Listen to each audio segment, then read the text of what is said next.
Hello, আসসালামু আলাইকুম। সবাই কেমন আছেন?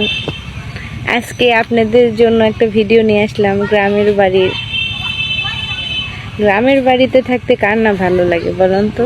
হঠাৎ করে গ্রামের বাড়িতে আসবো, একটু ঘোরাফেরা, খেলাধুলা, গল্প। গ্রামে থাকলে ছোটবেলার স্মৃতি মনে পড়ে যায়, তাই না?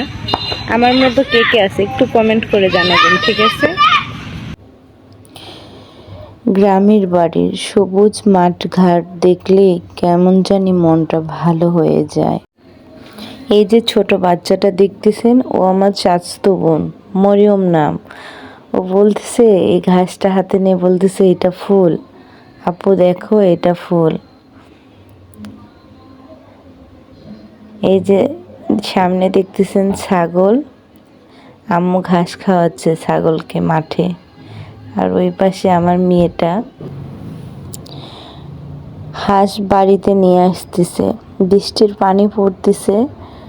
ও আমাকে বলছে, আম্মু আমি অনেক কিছু পারি, এই যে হাঁসগুলো আমি বাড়িতে নিয়ে যাচ্ছি, নানু বাড়িতে নিয়ে যাচ্ছি। হাঁসগুলো তো কথা শোনে না আম্মু। খুব পচা হয়ে গিয়েছে।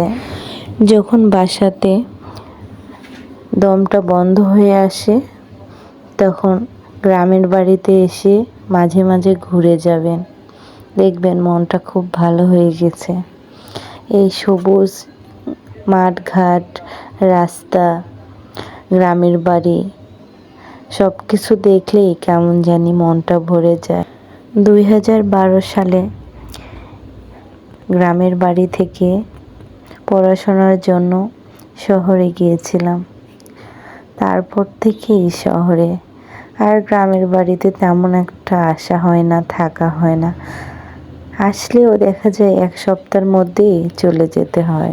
থাকতে মন চাইলেও থাকা যায় না, হয়তো সময়ের অভাবে, অনেক ব্যস্ততার কারণে।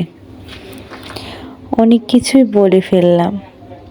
যদি ভালো লাগে তাহলে সাবস্ক্রাইব করে দিবেন আর আমার সাথেই থাকবেন। ধন্যবাদ সবাইকে।